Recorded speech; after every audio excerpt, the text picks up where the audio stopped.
Continuamos pues con nuestra clase primera de carta de Pablo a los Corintios.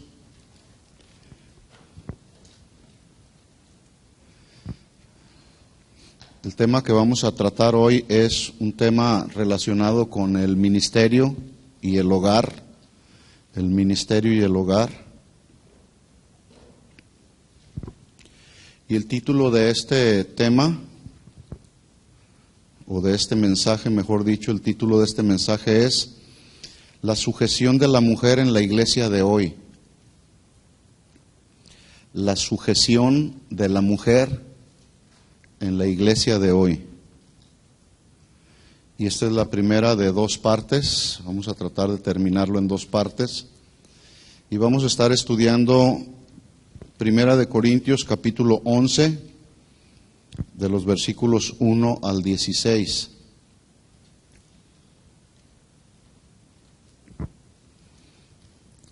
Voy a leerlos, estos versículos, síganme con su vista ahí. Primera de Corintios 11:1 dice: Sed imitadores de mí, así como yo de Cristo. Os alabo, hermanos, porque en todos acordáis de mí y retenéis las instrucciones tal como las entregué. Pero quiero que sepáis que Cristo es la cabeza de todo varón, y el varón es cabeza de la mujer, y Dios la cabeza de Cristo. Todo varón que ora o profetiza con la cabeza cubierta afrenta su cabeza, pero toda mujer que ora o profetiza con la cabeza descubierta afrenta su cabeza, porque lo mismo es que si se hubiese rapado. Porque si la mujer no se cubre, que se corte también el cabello. Y si le es vergonzoso a la mujer cortarse el cabello o raparse, que se cubra. Porque el varón no debe cubrirse la cabeza, pues él es imagen y gloria de Dios. Pero la mujer es gloria del varón. Porque el varón no procede de la mujer, sino la mujer del varón. Y tampoco el varón fue creado por causa de la mujer, sino la mujer por causa del varón. Por lo cual, la mujer debe tener señal de autoridad sobre su cabeza por causa de los ángeles. Pero en el Señor, ni el varón es sin la mujer, ni la mujer sin el varón. Porque así como la mujer procede del varón, también el varón nace de la mujer, pero todo procede de Dios. Juzgad vosotros mismos. ¿Es propio que la mujer ore a Dios sin cubrirse la cabeza? La naturaleza misma nos enseña que el varón le es deshonroso dejarse crecer el cabello. Por el contrario, a la mujer dejarse crecer el cabello le es honroso, porque en lugar de velo le es dado el cabello.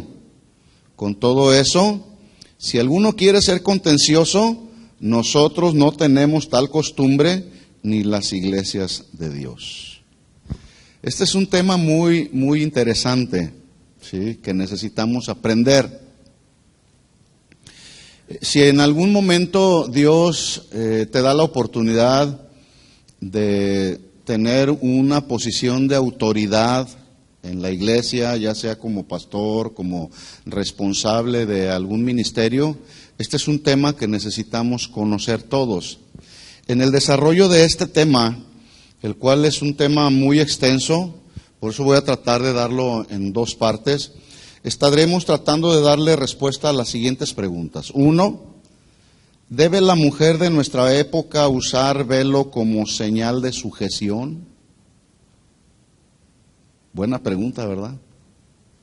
2, ¿la Biblia prohíbe a la mujer enseñar? 3, ¿cuál fue el trato de Jesús hacia la mujer en su tiempo? ¿Cuál es el papel de la mujer en la iglesia? Ahorita los voy a repetir. ¿La mujer no puede hablar en las reuniones de los cristianos de hoy? ¿Debe permanecer en silencio?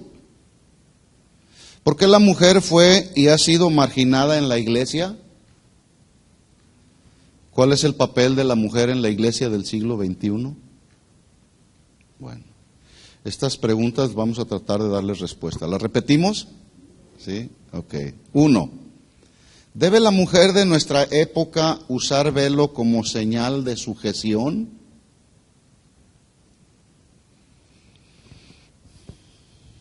Dos, ¿la Biblia prohíbe a la mujer enseñar?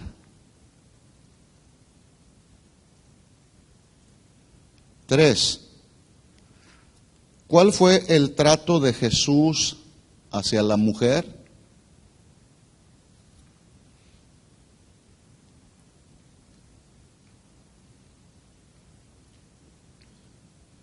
Cuatro, ¿cuál es el papel de la mujer en la iglesia?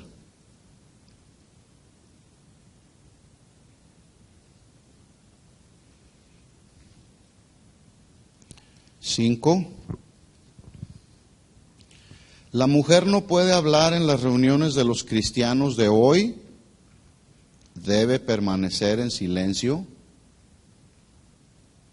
Repito, la mujer no puede hablar en las reuniones de los cristianos de hoy, ¿debe permanecer en silencio?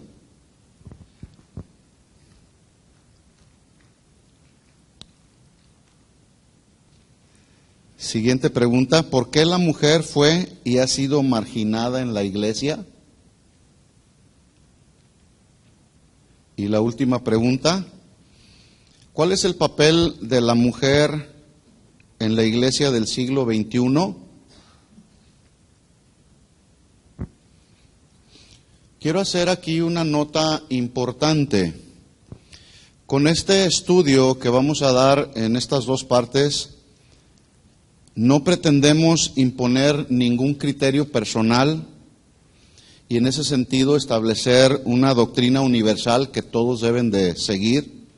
Pero lo que sí pretendemos es, estando lo más apegado posible a lo que dice la Biblia, establecer cuál es el verdadero papel de la mujer tanto en el hogar como en la iglesia.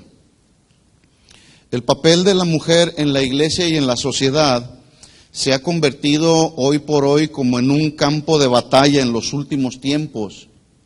Y hay una serie de controversias impresionantes respecto al trabajo, al lugar, a la posición de la mujer en el hogar y en la iglesia. De ahí que se ha desatado una lucha incansable por buscar los derechos de la mujer o defender los derechos de la mujer. Y este trabajo, esta lucha, ha escalado ya niveles de tanto desequilibrio que han llevado a violar los principios y mandamientos que Dios estableció en su palabra acerca de o respecto a la función de la mujer. Repito, en el hogar, en el trabajo inclusive, si es que alguna trabaja, pero también en la iglesia. Y el problema inició justamente allá en la sociedad. Pero hoy por hoy continúa esa lucha por los derechos de la mujer, continúa ahora dentro de la iglesia.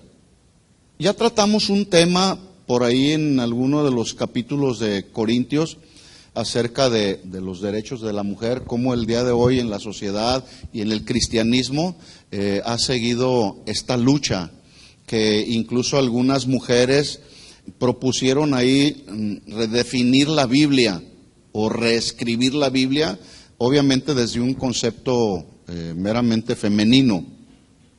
Este problema entonces se ha infiltrado mucho en la iglesia de hoy con mucha rapidez, la cual la iglesia misma con mucha facilidad se contagia de las enfermedades del mundo y empieza la iglesia a adoptar el espíritu de la época que está prevaleciendo, ¿sí?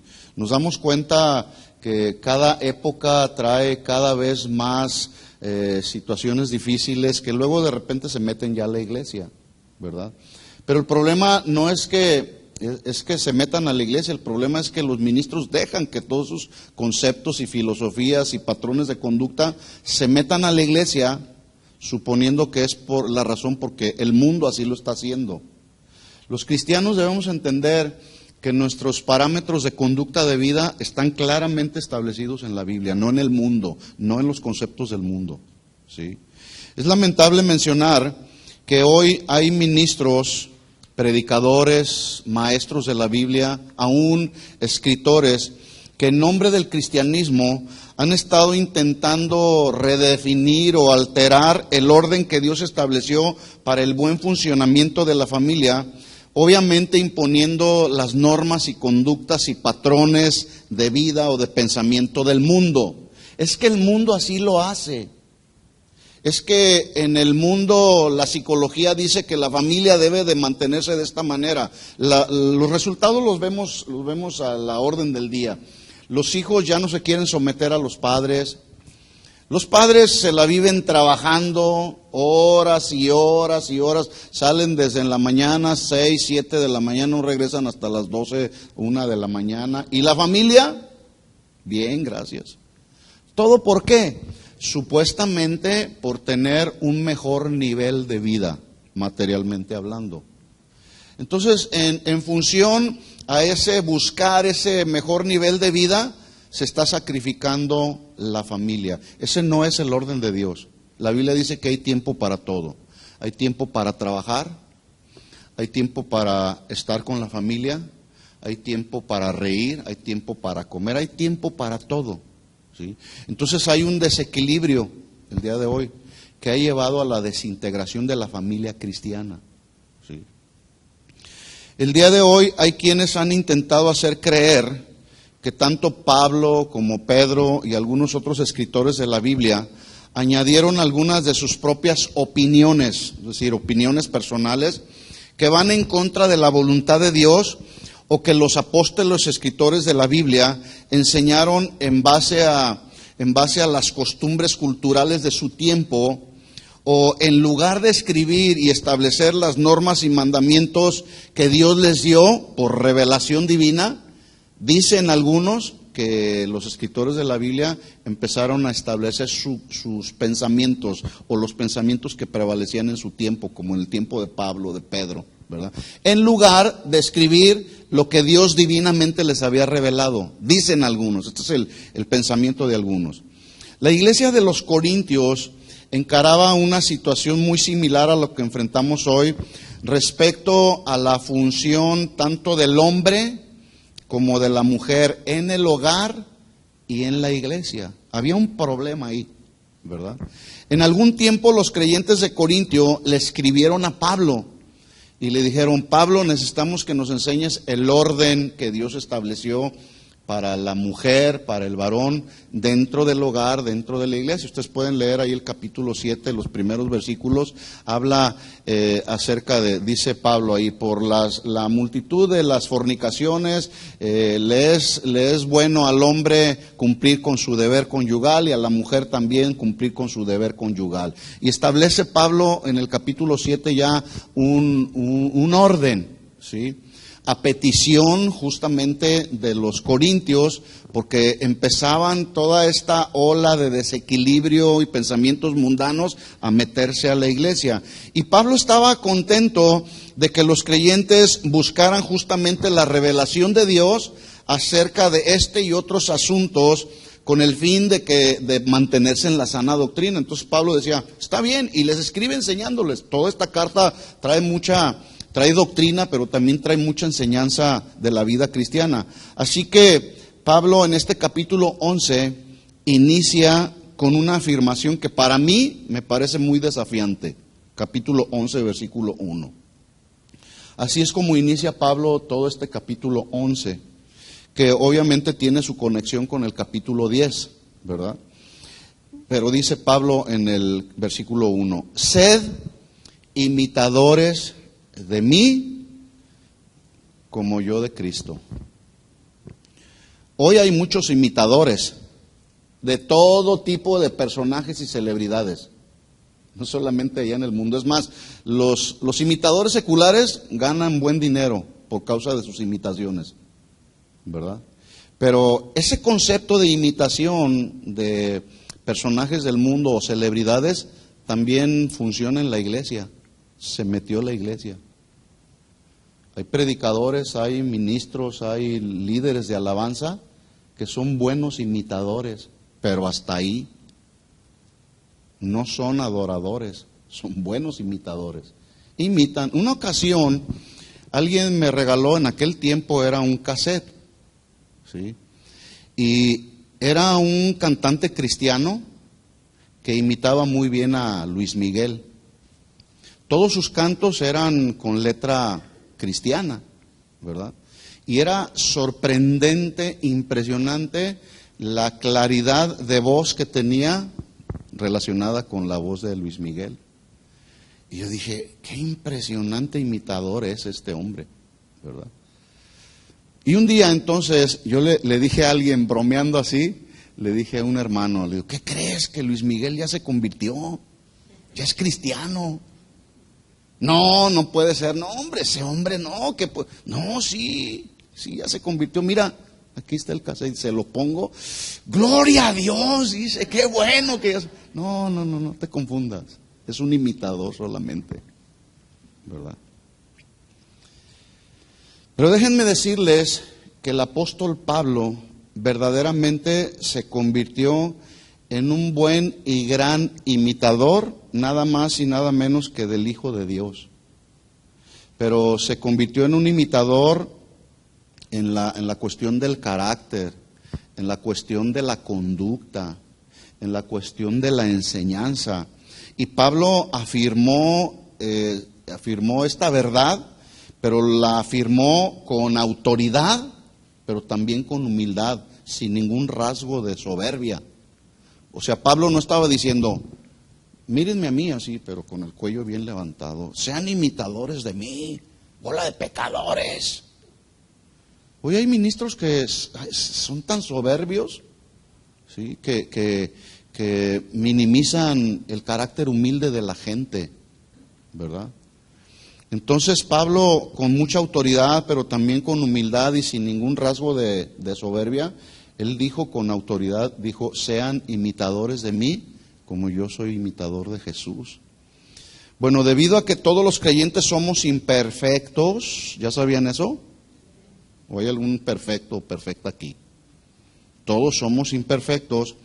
Bueno, necesitamos un ejemplo de personas menos imperfectas, que ellos ya saben por los años que tienen en el ministerio, en la vida cristiana, ellos ya saben cómo lidiar con muchas de las imperfecciones que surgen en nuestra vida, que son buenos ejemplos en el proceso de seguir nuestra búsqueda de la semejanza de Cristo. Esta es la meta en la vida cristiana. Y el apóstol Pablo, déjenme decirles, es un buen ejemplo para que nosotros podamos ver. Desde luego, y por encima de cualquier otro ejemplo, nuestro ejemplo máximo a seguir se llama Jesús. ¿Sí? Pero también alrededor de Jesús hay hombres y mujeres que son de muy buen ejemplo, ¿verdad? Por ejemplo, hay personas que dijeron, ¿por qué fue María, la madre de Jesús, la que fue elegida para que a través de ella surgiera el Salvador de la humanidad? Sin lugar a dudas, en el tiempo de Jesús, había muchas mujeres con cualidades, virtudes y características mismas que tenía María. Pero ¿por qué María fue elegida? ¿Por qué? ¿Dónde está la revelación de esa elección? No hay teología que seguir. Simple y sencillamente fue por causa del resultado de la soberanía de Dios. A Dios se le antojó, por decirlo de alguna manera, escoger a María. Sin lugar a dudas, repito, había otras mujeres con las cualidades de María, ¿verdad? Por ejemplo, de una mujer abnegada, de una mujer humilde, ¿sí? De una mujer que amaba a Dios profundamente, que tenía temor de Dios. O sea, también hay mujeres, varones, que podemos tomar como ejemplo, mujeres en la Biblia, ¿sí?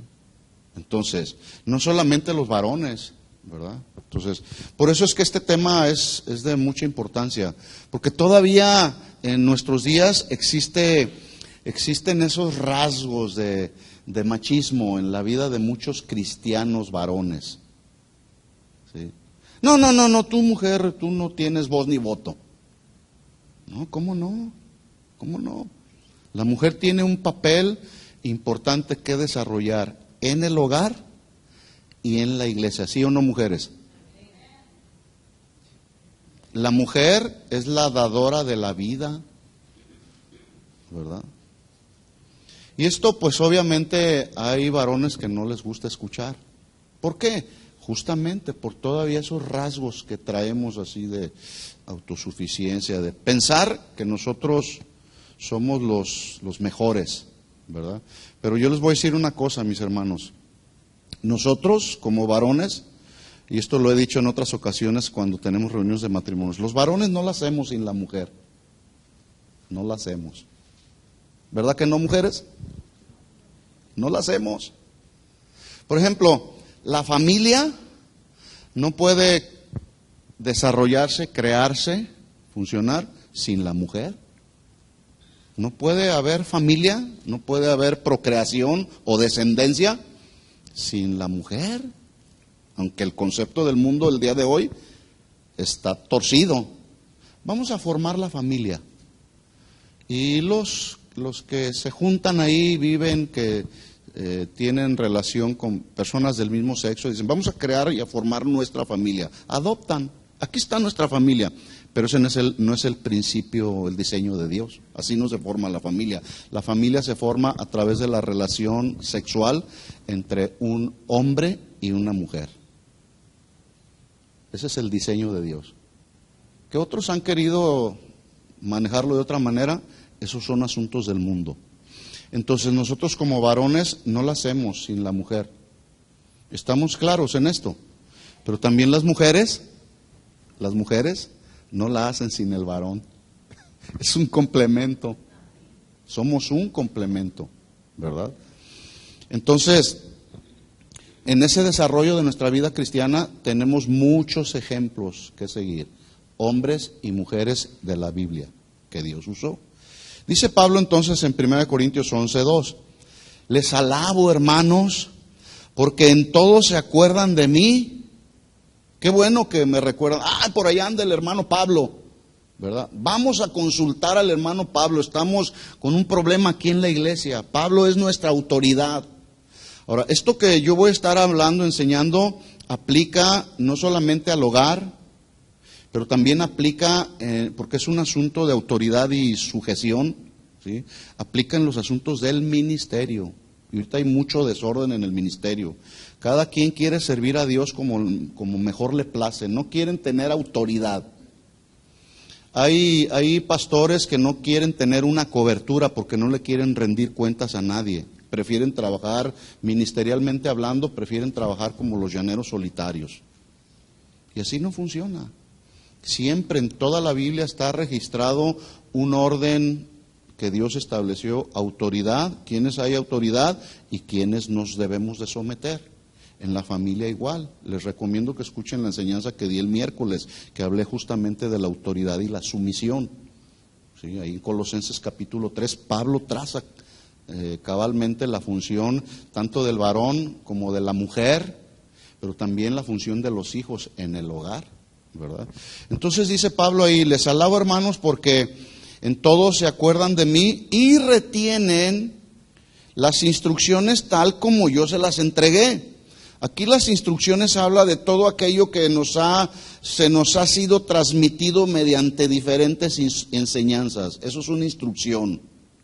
Todas aquellas enseñanzas que tú has recibido a través de todos los años que tienes de cristiano, escuchando una enseñanza tras otra, una instrucción tras otra, todo eso son instrucciones que se nos han dado para nuestro beneficio, para nuestra bendición, pero no basta solamente con escuchar todas esas enseñanzas, hay que llevarlas al terreno de la práctica, ¿verdad? Los creyentes de Corinto retenían estas enseñanzas bíblicas, doctrinales y de la vida cristiana dadas por el apóstol Pablo, y lo está diciendo ahí, qué bueno que se acuerdan de mí, qué bueno que retienen las instrucciones, ¿verdad? Pero el problema fundamental de la iglesia de los Corintios tenía que ver más con su conducta moral que con la doctrina, es decir, conocían bien la doctrina, pero su conducta moral estaba por los suelos. El problema también que estaban viviendo los corintios tenía que ver más con su estilo de vida que con la teología. Tenía que ver más con Ellos estaban más aferrados a sus ideas y pensamientos y criterios personales que a vivir una vida de pureza sexual. Recordaban y creían las verdades esenciales de la naturaleza y de la obra de Dios, pero no vivían para hacer la voluntad de Dios. Escuchen, hoy pasa lo mismo. Mucha gente sabe teología y esta palabra a veces como que se malinterpreta. Yo estudié un curso de teología. La teología, mis hermanos, no es otra cosa más que todas las doctrinas fundamentales que el cristiano debe de conocer. Doctrinas fundamentales del cristianismo, que sostienen el cristianismo. Eso es teología, como el arrepentimiento, como el pecado, como la vida de santidad, como la justificación, la redención. Todas esas son doctrinas fundamentales, escuchen, que no están en la mesa de discusión. ¿Sí?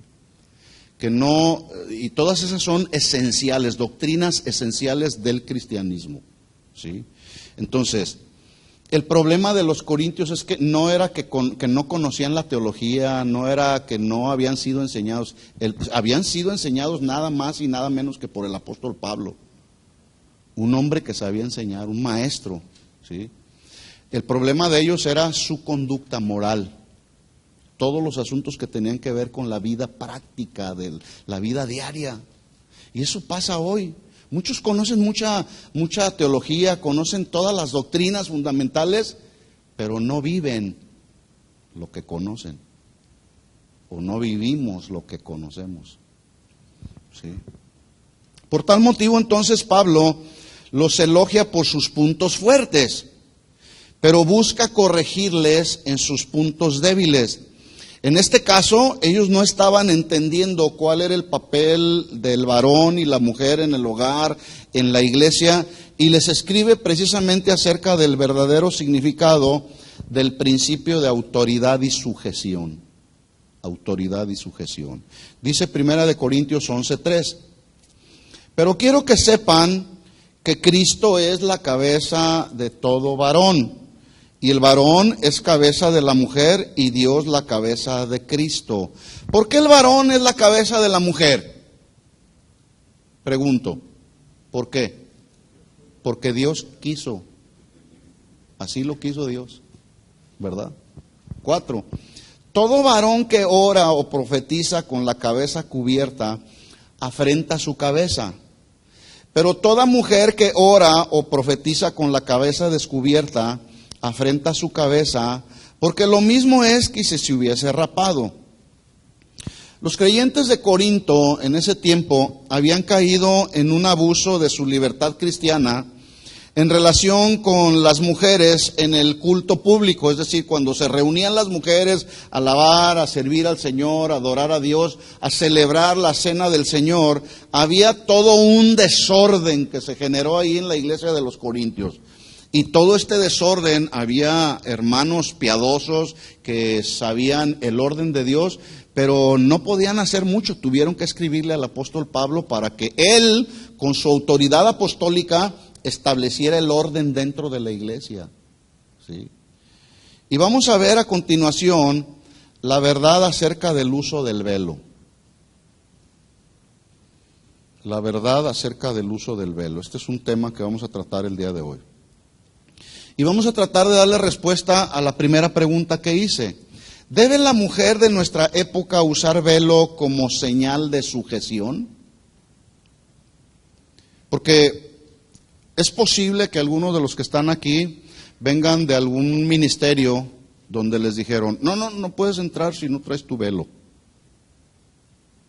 No te pintes, no te pongas, no te esto, no aquello, yo no sé.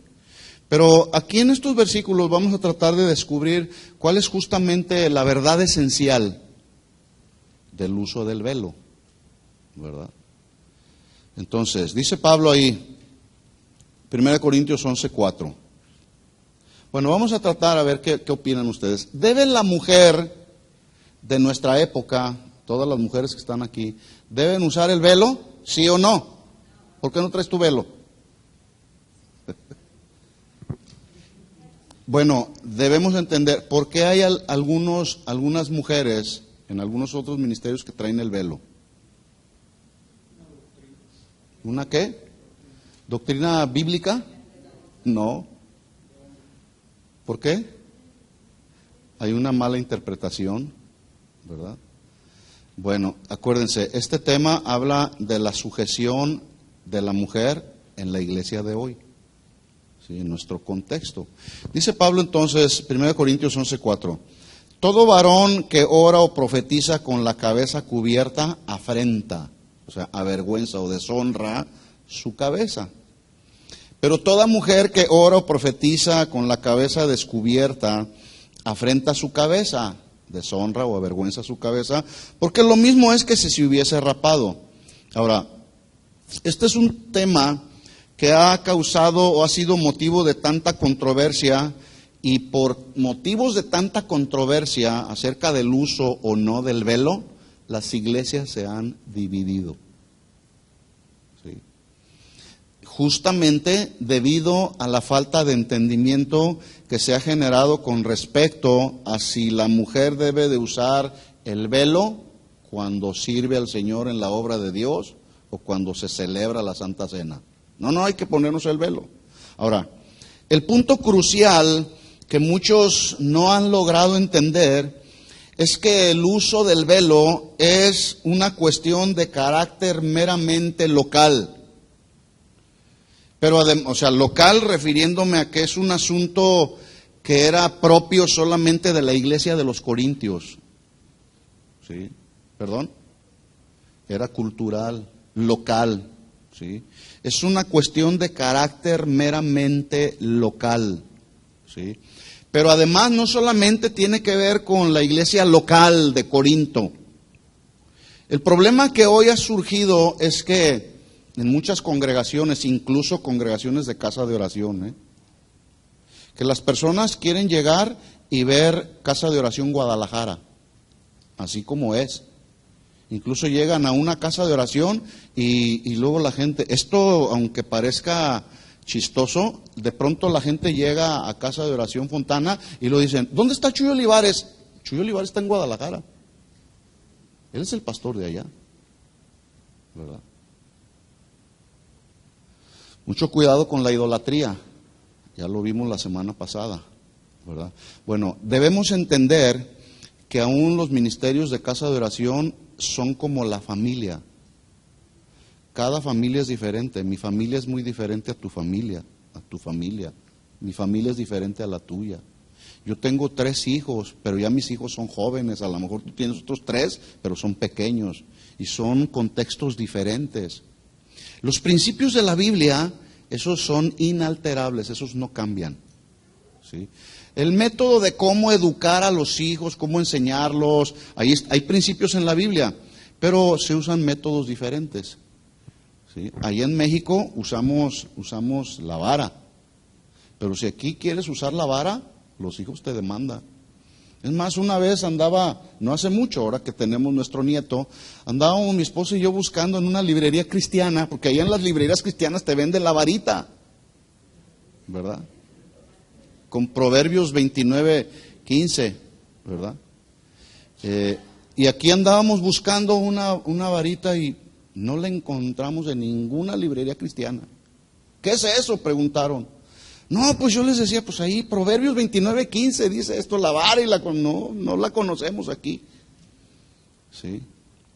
Entonces, todo tiene que ver con contextos locales. Este es un asunto así. El uso del velo tiene que ver con un asunto local. Era lo que la iglesia de Corinto necesitaba. Por eso Pablo estableció ahí algo, ¿sí? Pero además de la cuestión de carácter local, es un asunto efímero o pasajero. No es de carácter esencial o doctrinal si se usa o no el velo. Y es ahí donde muchos grupos o denominaciones se han estancado, cayendo en un legalismo extremoso. Se tiene que usar el velo porque si no, no hay santidad en la iglesia. Es como yo decía en unas reuniones pasadas, ¿me permite su Biblia? Vamos a leer la escritura, pónganse todos de pie. No, estoy nomás dando un ejemplo. Es que algunos suponen ser más espirituales, diciéndole a la gente, vamos a leer la palabra de Dios y por respeto a la palabra de Dios, todos nos vamos a poner de pie, ¿verdad? Y ya, pues se lee la Biblia, el que está dirigiendo puede leer una porción de la Escritura, se ponen todos de pie, vamos a alabar al Señor, bla, bla, bla. Pero luego cuando estoy predicando, porque alguna ocasión me preguntaron, hermano, ¿por qué usted cuando lee la Biblia no nos pide que nos pongamos de pie? Porque esa es una forma muy humana, muy del hombre. ¿Por qué? Si no nos ponemos de pie, ¿alguien es más espiritual que otro? ¿El que se pone de pie es más espiritual que el que no se pone de pie? Imagínense que yo estoy predicando y cada que doy una cita bíblica todos tenemos que ponernos de pie por reverencia a la palabra. Ese es el argumento. A veces se pone más énfasis en esos asuntos que no son esenciales y se crea una controversia total y se divide la iglesia. Bueno, el asunto del velo era exactamente lo mismo, ¿verdad? Pónganse de pie por reverencia y traigan su velo. Allá traen una gorra. ¿Qué? ¿Tenemos que traer todos gorras por reverencia a la casa de Dios? No. ¿Sí? Entonces, al estudiar este tema, escuchen esto, mis hermanos, por eso hago énfasis en esta aclaración para no desequilibrarnos. Al estar estudiando este tema, no llevamos como propósito comprobar, oponernos, defender o agredir si la mujer debe o no utilizar un velo en el día de hoy. Consideramos que ese es un asunto de interés exclusivo de la iglesia de los Corintios en su tiempo. ¿Sí? El tema que sí nos interesa tratar hoy en día, y es en el cual nos enfocaremos, porque creemos que es verdaderamente la sustancia del asunto. ¿Sí? El tema que sí queremos tratar está basado en el principio de sumisión o sujeción, pero teniendo al velo como símbolo de sujeción. Es diferente, ¿eh? Me voy a poner velo para que todos vean que soy una persona sometida, hablando de las mujeres, porque ese es el concepto, ¿verdad? El velo como símbolo de sujeción. Pero escuchen esto, hay mujeres que usan velo, pero son bien rebeldes con el marido.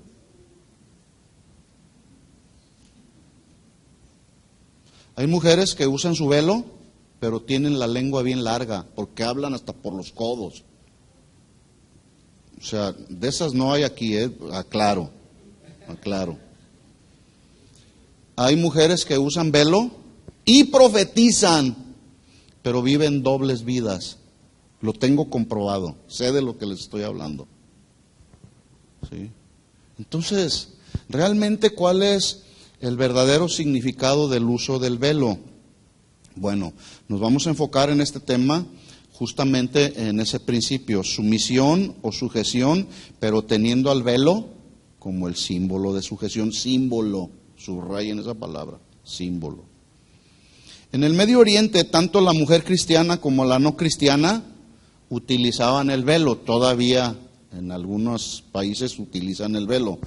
En aquel tiempo no era un velo pequeño, como algunos que se acostumbran hoy en este tiempo, sino que era un velo que se lo enredaban aquí, nada más dejaban cubiertos los ojos, todavía hay algunos lugares, nada más dejan descubiertos los ojos, pero cae hasta los pies, y cubrían prácticamente toda la cabeza y todo el velo, todo el cuerpo. Este velo en estas comunidades representaba dos cosas fundamentales. Una, inferioridad y sumisión. Todo hombre que veía a una mujer con este velo decía, esa es una mujer inferior y sumisa. Dos, toda persona que veía a una mujer con velo representaba la modestia y la decencia de la mujer en el vestir. Repito esto, en esas comunidades el velo representaba dos cosas. Una, inferioridad y sumisión. Dos, representaba también la modestia y la decencia de la mujer en el vestir. Escuchen esto. Una mujer con velo infundía respeto a tal grado que si alguien se le quedaba viendo así fijamente a la mujer con el velo, era falta de respeto a la mujer, o sea, a ese nivel, ¿verdad? Por eso la gente que rodeaba, o ahí en la sociedad de aquel tiempo, no podía ver a una mujer y quedársele viendo por causa del velo que usaba, le faltaba al respeto, ¿verdad? Por el contrario, una mujer sin velo era objeto de la mirada y de los comentarios de los hombres, debido a que el no traer el velo, la mujer misma estaba declarando con ese hecho que era una mujer de una conducta muy dudosa. Unas, por un lado, traían su velo y esa era una expresión de respeto, ¿verdad? Porque usaban el velo. Pero la que no lo traía, entonces estaba en tela de duda su honorabilidad, su honestidad, su pureza como mujer.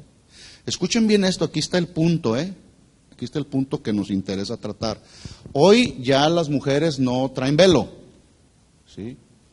Pero las virtudes de una mujer cristiana, escuchen esto, se muestran por el buen vestir, por la decencia en el vestir, y eso genera respeto. ¿Genera qué, mujeres? Respeto. Por otro lado, la mujer que no traía velo era el objeto de la mirada de muchos hombres. La mujer que no se viste con decencia en nuestros días genera la mirada de muchos hombres dentro de la iglesia que son carnales. Por eso, mis hermanas, vuelvo a insistir y a repetir y a amonestarles y a exhortarles y a invitarles y a aconsejarles, pónganle como quieran. Vistámonos o vístanse con decencia. No provoquen la mirada de los hombres carnales que están dentro de la iglesia. Ese es el verdadero punto central del uso del velo, ¿verdad? Es evidente que en nuestros días, pues el velo no significa nada para nosotros como lo que significaba en la comunidad de los corintios. Por esa misma razón es que no le podemos exigir a las mujeres el uso del velo para manifestar de esta manera sumisión, sujeción, honestidad o la decencia de la mujer. Porque esas virtudes, sujeción, honestidad, decencia en el vestir, se muestran hoy de otras muchas diferentes maneras. Una de ellas justamente vistiendo decorosamente, no con los pantalones apretados, escotados o... Ya saben ustedes. Y ese asunto, escuchen esto, ese asunto del vestir se metió del mundo.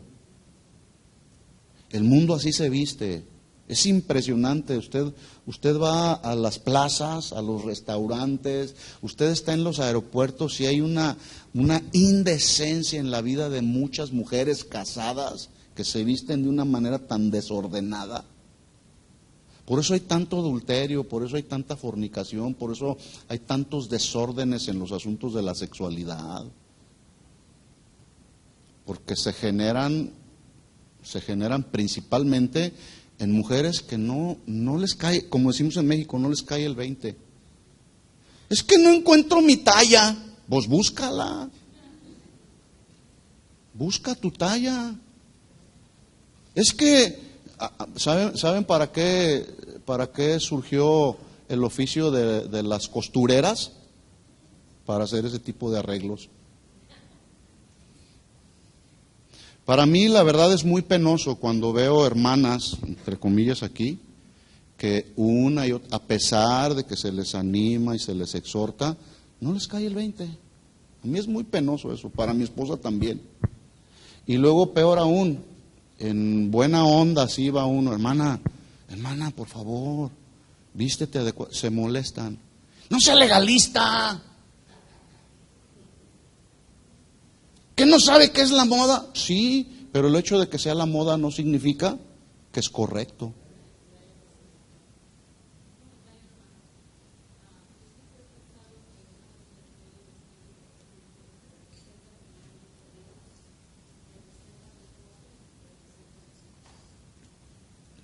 Escuchen esto, la Biblia dice que la corona del hombre es la mujer. ¿Cómo está tu corona, varón? Sí. Yo no necesito andarle diciendo a mi esposa cómo se debe de vestir, ella ya sabe. Pues esto le tuvo que venir por revelación, ¿verdad? Esto, mujeres, nos tiene que venir a todas ustedes por revelación. Es una revelación de Dios. Y ahí está la palabra, ¿eh? Ahí está. No uso velo. O ¿cuántas mujeres usan su velo? Pero traen los pantalones bien apretados. Pero traen velo. En fin. Teniendo ahora pues en mente nuestro contexto cultural, consideraremos lo que sí es válido para nuestro tiempo. Dice Pablo en 1 Corintios 11:3. Quiero que sepan que Cristo es la cabeza de todo varón y el varón es la cabeza de la mujer y Dios la cabeza de Cristo. Punto número 1. Con este versículo Pablo está estableciendo una clara línea de autoridad. ¿Sí? Donde dice Pablo, Dios la cabeza de Cristo. Cristo está sujeto a Dios. El hombre debe estar sujeto a Cristo y la mujer debe estar sujeta ¿a quién? Al esposo. Ahora, este orden yo no lo establecí, lo establece Dios. Esto no quiere decir que Jesús es menos que Dios es más que Jesús y Jesús es más que el Espíritu Santo. ¿O sí? No. Porque si no, entonces estaríamos atentando contra el orden que Dios estableció en la Trinidad. ¿Sí? Lo que sí quiere decir o sí quiere dar a entender Pablo aquí es que en esa línea de autoridad no es un asunto de superioridad en el sentido de posición o rango. ¿Sí? Notemos cómo Jesús siempre estuvo dispuesto a hacer la voluntad de Dios. Lo vemos en la Biblia, lo vemos en su ministerio, en el desarrollo de su ministerio. Él siempre iba a buscar cuál era la voluntad de Dios para los días de labor y desarrollo de su ministerio. Siempre, temprano iba a la presencia de Dios a buscar hacer la voluntad de Dios. Incluso él llegó a decir, yo no vine a hacer mi voluntad, sino la voluntad del que me envió. ¿Sí? Respeto. ¿Se fijan cómo Jesús mismo, como nuestro ejemplo máximo, nos enseña la línea de autoridad? ¿Verdad? Pero qué curioso, en Juan 10:30, el mismo Jesús dijo, yo y el Padre somos uno. ¿Verdad? Bueno, asimismo, la mujer no es inferior al varón. Escuchen bien esto, varones, porque a veces no nos cae el 20. Creemos que la mujer es menos que nosotros. No es menos que nosotros. ¿Sí? Porque cuando se une a él, cuando la mujer se une al varón, también son uno, como el Padre y Jesús, ¿verdad? Bueno, aquí lo que Pablo está enseñando es justamente un sistema de organización claro, evidente, donde Dios establece en su soberanía una clara línea de autoridad, donde al varón se le asigna una responsabilidad y a la mujer se le asigna otra responsabilidad. Delante de Dios somos iguales. ¿Sí? ¿Estamos claros en eso? ¿Estamos de acuerdo en eso? Bueno, pero hay diferentes responsabilidades. Yo tengo una responsabilidad en mi casa, mi esposa tiene una responsabilidad en mi casa, mis hijos tienen otra responsabilidad en casa, pero no solamente en la casa, en la iglesia hay un orden también. Ese era justamente el problema que estaba sucediendo, que como Pablo dijo, ya no hay judío, ya no hay griego, ya no hay esclavo, ya no hay libre, todos somos uno en Cristo. Las mujeres malentendieron esa abolición de esas diferencias que había. Las mujeres malentendieron del tiempo de Pablo. Entonces, cuando se reunían al culto público, a adorar a Dios o a celebrar la cena del Señor, las mujeres estaban adelantando. Ya en su manera de vestir empezaron a vestirse de manera indecorosa, indecente. Y es justamente el punto que Pablo está tratando, ¿verdad? Para establecer el orden. Entonces, número 1, Pablo establece una línea de autoridad. Número 2, el varón, cabeza del hogar.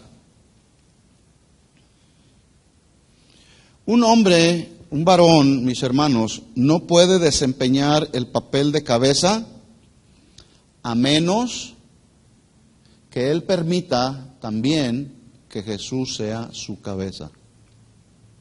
¿Sí? Yo puedo decir, aquí en mi casa yo soy la cabeza y aquí vas a hacer lo que yo digo de forma autoritaria. Entonces, así de una manera mi esposa puede o mis hijos pueden decir, pues está bien, ya sabemos que tú eres la cabeza, pero tú estás sometido a tu cabeza. ¿Sí? Porque ahí está el punto, en el ministerio, ¿sí? Aquí yo soy el pastor y aquí se hace lo que yo digo, está bien, pero tú estás sometido a otro pastor. Si ustedes no sabían, yo estoy sometido a un pastor y a un liderazgo, a quien le rindo cuentas. Yo no hago mi voluntad en la iglesia, ni predico lo que me da la gana. Aquí está mi autoridad en la palabra, ¿verdad?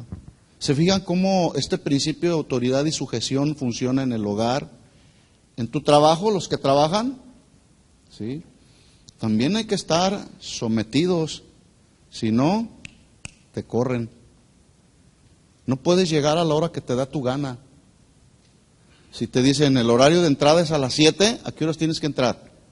A las 7. Si el horario de la reunión de la iglesia es a la 1 de la tarde, ¿por qué algunos llegan a las 2? ¿Que tiene mayor autoridad tu patrón que Dios? ¿Se fijan cómo está el cristianismo? No, pues ahora no voy a ir a la reunión porque tengo trabajo. Bueno, hay quienes por cuestiones de su contrato laboral les piden trabajar en domingo, que es el día del Señor, pero bueno, ya cada quien, ¿verdad? Y yo no me meto, ¿verdad? Entonces, un hombre no puede desempeñar su papel de cabeza, de autoridad, de líder del hogar, a menos que esté sometido a la cabeza que es Cristo.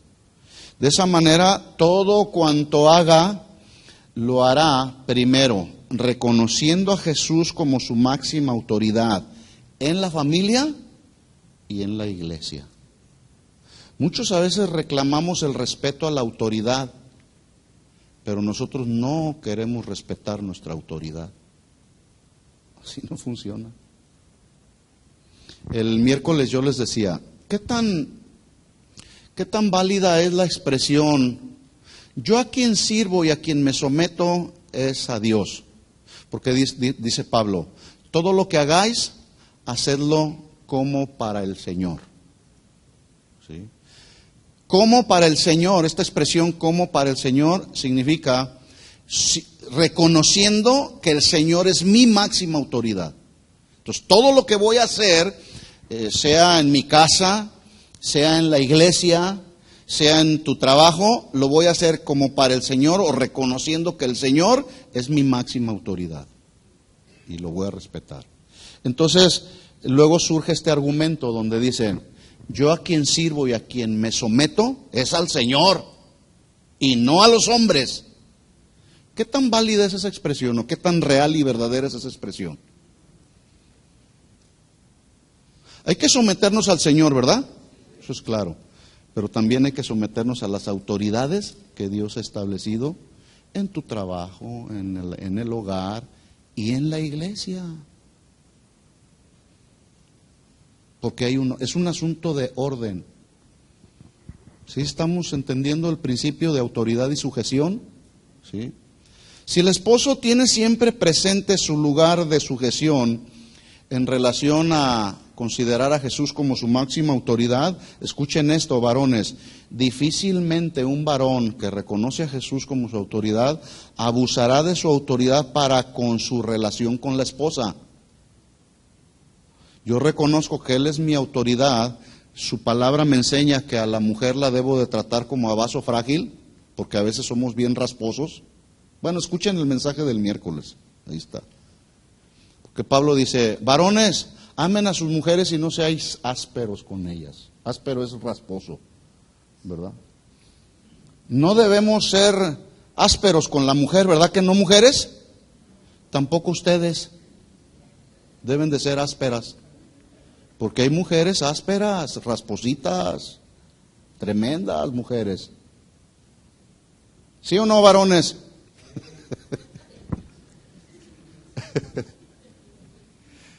Acuérdense de esto, este es un asunto donde nos complementamos todos. Son responsabilidades mutuas, ¿sí? Entonces, cuando el varón está sometido a la autoridad de Jesús, difícilmente abusará de su autoridad con respecto a la relación que tiene con su esposa. Más bien la honrará, la protegerá, la amará, será justo con ella en todas sus acciones, en todas las decisiones. Contribuirá el varón para que ella sirva con libertad, aún en la obra de Dios. ¿Sí? Respetará sus tiempos, etcétera. Pablo escribió a los esposos de la iglesia de los Corintios, en el capítulo 7, antes de este capítulo, hablando justamente de los asuntos matrimoniales, cuando le escribieron a Pablo, Pablo, necesitamos que nos enseñes cuál es el orden del hombre, de la mujer, en el hogar y en la iglesia. Y estos son unos versículos. En 1 Corintios 7:33, dice Pablo, el casado, ¿cuántos hombres casados hay aquí? Levanten la mano, a ver. Ok, esto es para ustedes, varones. El hombre casado tiene cuidado de las cosas del mundo. Hay que cuidarnos de la maldad, de la perversidad, de las tentaciones que se están ofreciendo allá. A eso se refiere Pablo diciendo, tiene cuidado de las cosas del mundo, pero luego termina el versículo diciendo, y de cómo agradar a su mujer. Un varón como mujeres, les voy a preguntar, ¿cómo les gusta que el varón les agrade? ¿Cómo le agrada a su esposo, mi hermana? ¿Con afecto? ¿Con qué más? Con amabilidad. ¿Con qué más, mujeres? Con respeto. ¿Con qué más? Con amor. ¿Con qué más, mi hermana? Sirviéndole a Dios. Y se siente bonito, ¿verdad? La mujer, a las mujeres les gusta que les agrade el esposo, ¿sí o no, mujeres? ¿Sí? Yo tengo que tratar de buscar la manera de cómo agradarla a mi esposa, porque a veces soy medio rasposito. Entonces, pero también el versículo 34 le habla a las mujeres, 1 Corintios 7:34, dice, pero también la casada tiene cuidado de las cosas del mundo. ¿Se fijan cómo es mutuo todo? Y de cómo agradar a su marido. ¿A cuántos varones les gusta que la esposa les agrade? A mí me gusta que mi esposa me agrade, ¿verdad? Que agrade a Dios primero, porque yo sé que si agrada a Dios, me va a agradar a mí. Por lo tanto, entonces, la responsabilidad es mutua. Por otro lado, también, la mujer debe de tener a Cristo por su cabeza, pero si esta mujer casada tiene a Cristo por su cabeza, no tendrá ningún problema en someterse y sujetarse al esposo, ¿verdad? Es importante entonces que el varón cristiano casado comprenda bien de manera espiritual el significado de la posición que Dios nos ha dado como cabezas del hogar. Debemos entender bien este principio. El hecho de que el esposo es cabeza del hogar no significa hacer uso de su autoridad de manera autoritaria, arbitraria, inflexible, imponiendo mis criterios personales, porque entonces estaremos cayendo en un autoritarismo donde se ejerce la autoridad en base a amenazas y no en base al amor, ¿verdad? Por lo tanto, el verdadero varón que desarrolla su función como cabeza de un hogar cristiano debe amar a la esposa, así como Cristo ama a la iglesia, la sustenta y la cuida. Efesios 5:25 dijo Pablo: maridos, amad a vuestras mujeres, así como Cristo amó a la iglesia y se entregó a sí mismo por ella. Voy rápido ya para terminar. 1 Corintios 11:4 dice Pablo: todo varón que ora o profetiza con la cabeza cubierta afrenta su cabeza. O sea, deshonra, avergüenza su cabeza. Pero la mujer que ora o profetiza con la cabeza descubierta afrenta su cabeza, porque lo mismo es que si se hubiese rapado. Dos preguntas para meditar rápidamente. ¿Puede una mujer, en su calidad de mujer, orar y profetizar en nuestro tiempo, sí o no? Bueno, y si dice sí, la siguiente pregunta es: ¿qué entiendes por la palabra profetizar? Porque escuchen esto, yo he escuchado profecías así, de mujeres, Así dice el Señor: Dios me reveló que yo me voy a casar con ese hombre. Eso es profecía que viene de Dios. La fuente de esa profecía es de Dios. Este asunto de la profecía ha generado controversia, abusos, diciendo así dice el Señor cuando Dios no ha dicho nada, ¿verdad? O una profecía como aquella que un pastor dijo a dos jóvenes que estaban ahí sentados: así te dice el Señor, tú te vas a casar con ella, y si no se casan el uno con el otro, estarán bajo rebelión contra Dios. Unos jovencitos de la reunión de jóvenes ahí, amigos, ni novios eran, pero el pastor les profetizó y les dijo que debían casarse el uno al otro, si no, estarían bajo maldición de rebelión. ¿Sabe qué hicieron los jóvenes? Se casaron. Al mes, ya se imaginará, traían una serie de problemas impresionantes, se divorciaron. ¿Qué? ¿El divorcio no tenían que divorciarse porque es para toda la vida hasta que la muerte los separe? No, o sea, cada asunto hay que tratarlo. Se divorciaron. ¿Sí? Y ya no se pueden volver a casar. Imagínense dos jovencitos de 20 años condenados a no volverse a casar porque son divorciados.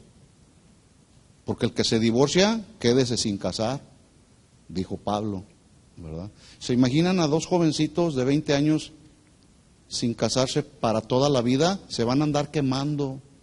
Y Pablo dijo: mejor es que se casen a que se anden quemando. Cada asunto este es otro tema relacionado con el divorcio, que también tiene sus conceptos y principios que hay que discernirlos. Entonces, ¿qué se entiende por la palabra profetizar? Hablar, les voy a dar la definición. Profetizar ya se traduce en dos sentidos básicos. Uno, su significado primario habla de proclamar los consejos divinos. Consejos divinos que obviamente ya están claramente establecidos y revelados en la palabra. ¿Sí?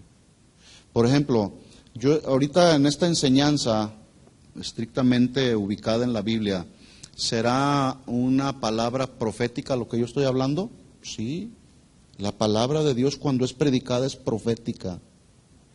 Sí. El asunto es que tenemos un concepto equivocado de la palabra profecía. Pensamos que profecía tiene que ver solamente en el segundo sentido que menciono a continuación, que habla de predecir acontecimientos futuros. Profecía o profetizar, predecir acontecimientos futuros, pero escuchen esto. acontecimientos futuros que están estrictamente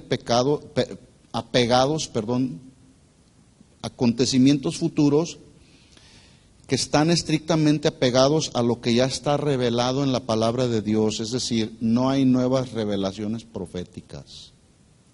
¿Sí? Vuelvo a repetir, profetizar, el término griego es profeteuo, después lo buscan ahí en su concordancia, que se traduce en dos sentidos. Número uno, el sentido primario habla de proclamar los consejos divinos, la palabra de Dios, todo el consejo de Dios.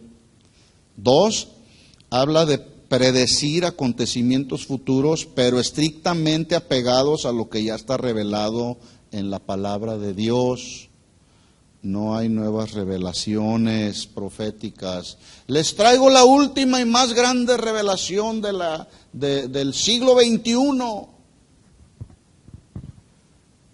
Y si ustedes se dan cuenta, muchas de esas profecías rayan solamente en lo material, en lo emocional, en lo sensual, nada más. Entonces, la pregunta que estamos tratando de resolver. ¿Puede una mujer en su calidad de mujer orar y profetizar? ¿Sí o no? Sí, la respuesta es sí. Les voy a dar varias bases bíblicas rápido. 1 Corintios 14:31. Dijo Pablo, porque podéis profetizar todos uno por uno, para que todos aprendan y todos sean exhortados. Ahí está. Profecías apegadas al consejo de Dios. No mis interpretaciones personales, Dos, otro texto, Hechos 2:16. Mas esto es lo dicho por el profeta Joel, haciendo referencia Pedro a Joel 2:28. Esto es lo dicho por el profeta Joel.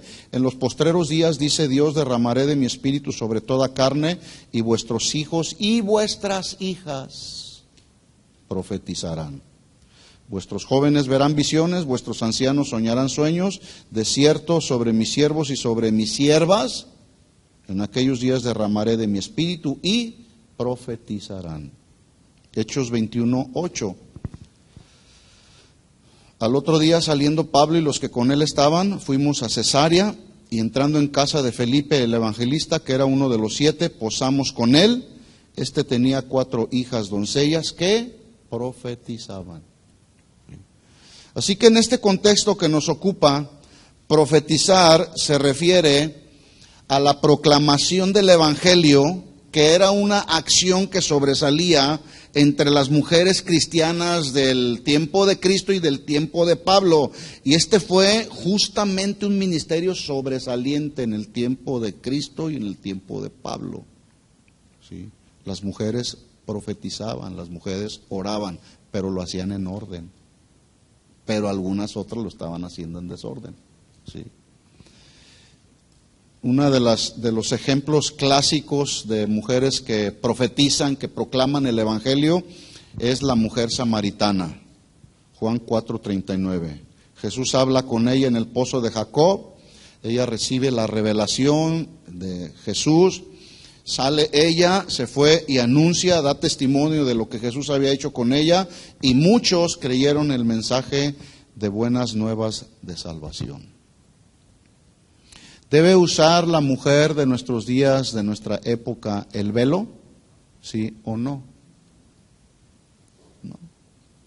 ¿Debe la mujer de nuestros días vestirse con velo, simbolizando el velo, decorosamente, para que haya respeto? Sí, hay que vestirnos decorosamente.